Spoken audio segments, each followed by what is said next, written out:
Hi, this is Jim Lyon, the host of the All That to Say podcast. Before you dive in today, be sure and subscribe to our YouTube channel so that you can catch all of our fearless conversations.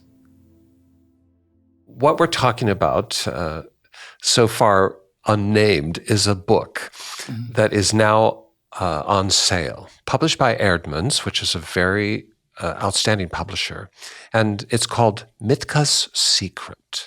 And it has a subtitle. What's the subtitle, Steve? It is a true story of child slavery and surviving the Holocaust. Right, now let's just stop right there. Child slavery, the Holocaust, and actually the word secret. Those are, for me, very evocative concepts.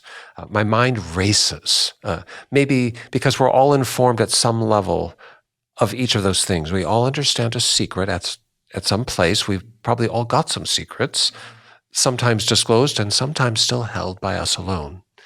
We understand child slavery if from afar we've read a story, a news piece. There's a lot of buzz, if I could use the term, about human trafficking these days, about the buying and selling or the merchandising of human flesh.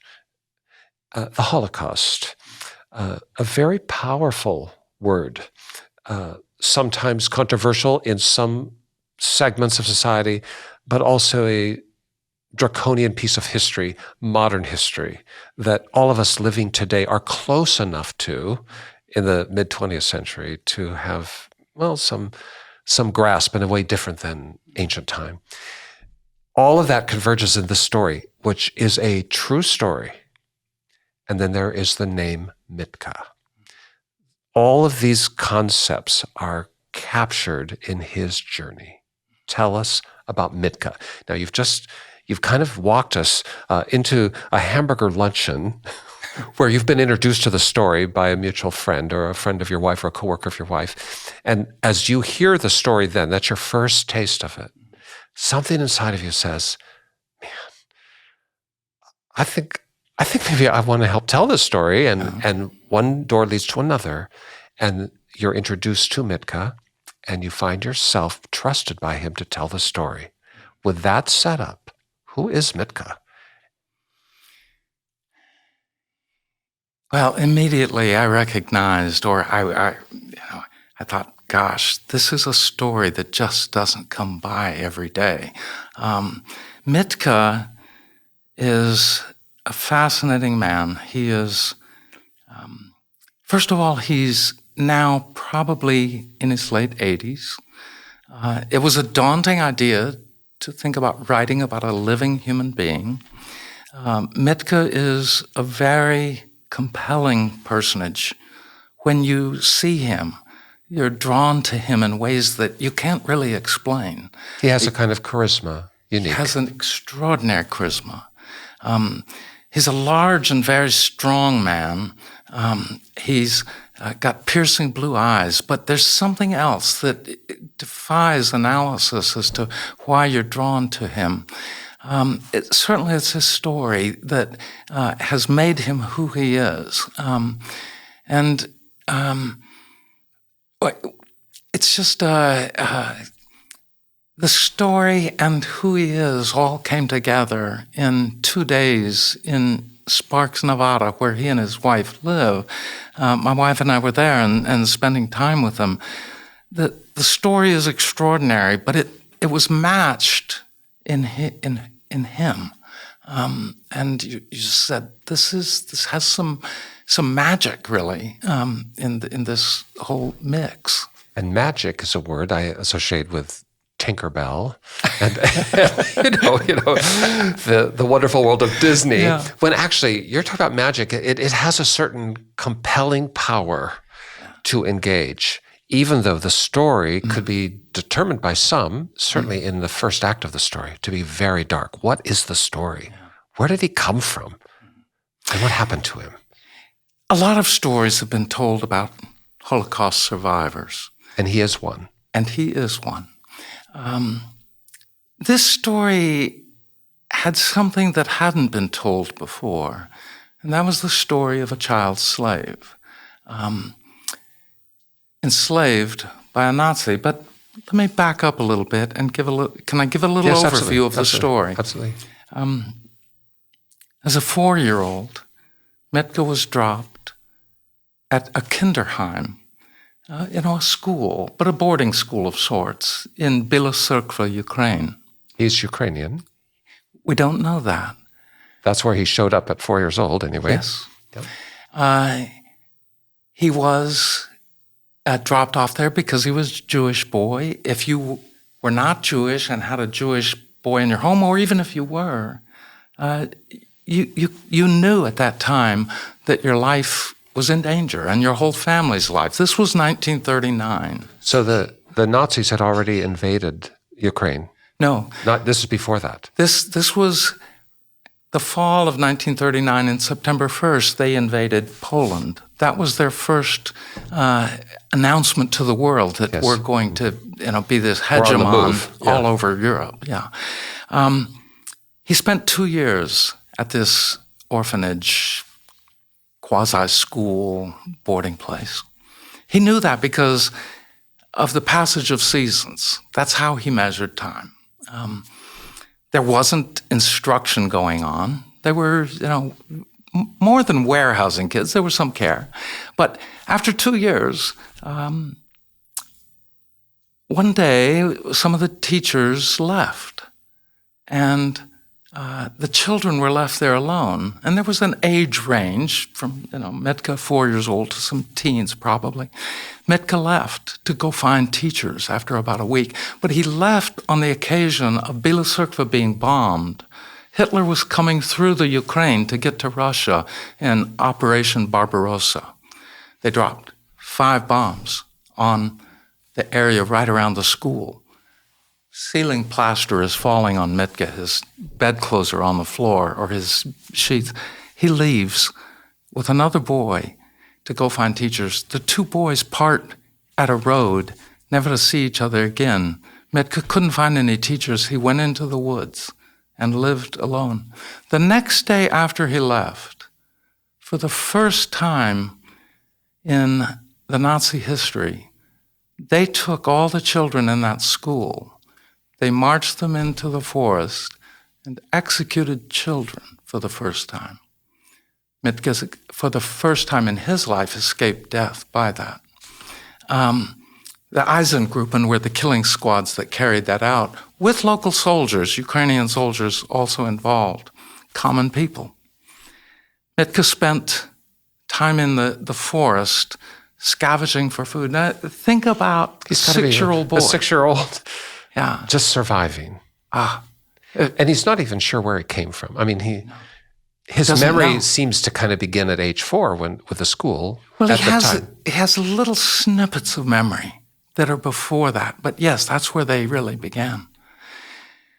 He is picked up by Germans after spending some time helping a woman with her cow for other things in the woods and so forth. He's picked up by Germans, and again, in this instance, he is lined up with other Jews, thousands of them, at a ravine, and they are executing one after another and falling into the ravine. This little boy decides to fall into the ravine before they get dead. He has the wits about him to fake his own death. Yes. I mean, think about that at age 6. And he's covered in bodies when it's all said and done. And when it gets silent, he finds a way out of the bodies on top of him. And he crawls back out. And once again, he gets picked up by German soldiers, and he gets put on the infamous cattle cars. He makes a 600-mile journey in a cattle car in which he cannot sit down.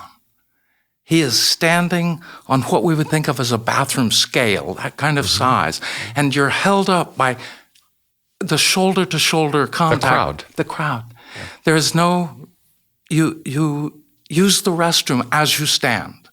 That is, and so for 600 miles, with some stops where they throw the dead bodies off, he begins his first concentration camp is Birkenau, Auschwitz. Then he goes to Buchenwald. Then he goes to Dachau. Finally, he is sent to a camp called Pfaffenwald, which Pfaffenwald wasn't even known to the German people or the world until 1984, when a German scholar wrote about it. Mitka was likely one of 2 survivors of that camp, and it was a place where they took pregnant displaced persons, prisoners, and other prisoners who couldn't work as forced labor anymore because they were so sick or so malnourished and so forth. And they were killed there after they were experimented on in medical experimentation, of which happened to Mitka. One day, Mitka is taken out of the camp, and he's taken out by the man that became his slaveholder for 7 years. How old would he be at the time? He would be 7. At 7, Yeah. okay. Probably 7.5. I mean, these are all some... Speculative, because he doesn't really have a calendar, He doesn't have a birth date. Yeah.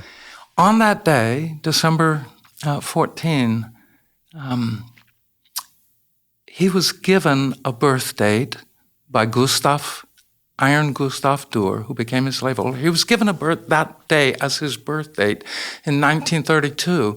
The year was a fiction, but he needed him to be 10 years old because it was legal to have forced labor, child forced labor in your home if you were 10 years old. So that became his de facto birth date.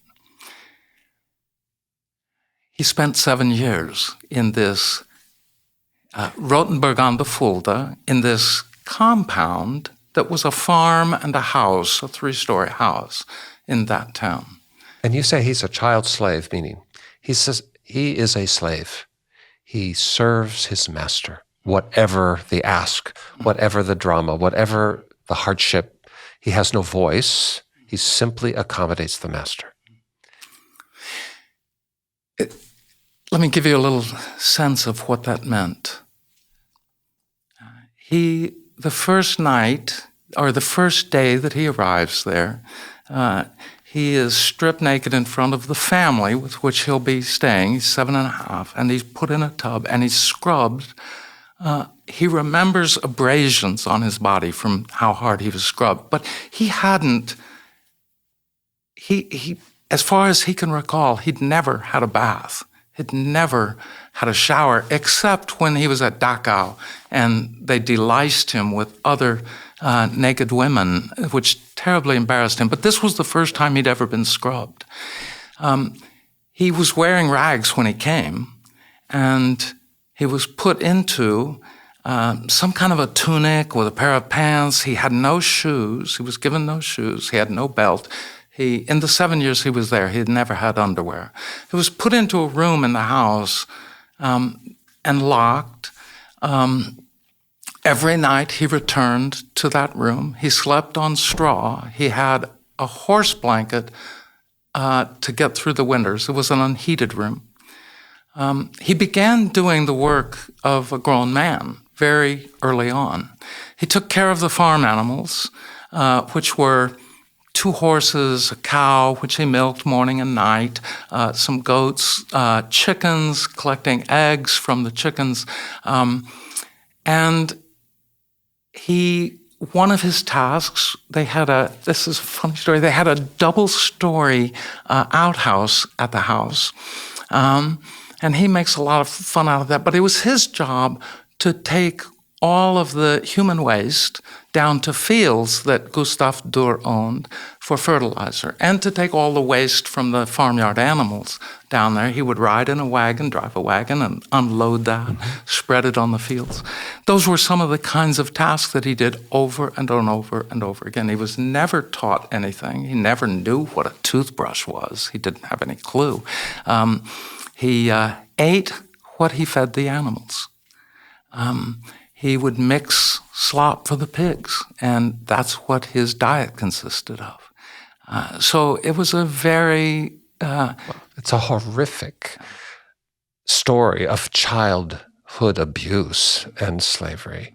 And as the war ends and he's ultimately freed by, American GIs? Yes. In 1949, beginning of that year, UNRWA, which was a relief organization at that time, was identifying displaced persons. There were 4.5 million of them right after the war, moving around Germany, and many of them were children. So they had been trying to place people where they came from and with family and so forth. They had been following Mitka, unbeknownst to him or to anybody really. And somehow they identified this boy in this German home. And in this was 1949, 4 years after the war. He's They still kept enslaved. him. Think Yes. about that, yeah. Yeah. And so there came a point where he was really rescued by American GIs. He thought, because he'd always seen the American GIs as enemies, that's what he had been told. Sure. He didn't even know the war was over. He thought he was going to be taken back too. This is now about a 14-year-old boy who weighs 100 pounds and is 5'3" and is malnourished and can't read and has the social capacity of, he was described by social workers at the time as being infantile in his development. So he's taken to a camp in Bavaria called the Children's Village at Bad Aibling, which had been an Air Force base for the Germans before the Americans took it over. And he is kept there for 2 years. And they're the wonderful Quaker workers who are just, I get so inspired by their high ideals for the children that they were caring for, and just not many resources, but they took a special interest in this boy, and they were determined to get him over the line to America.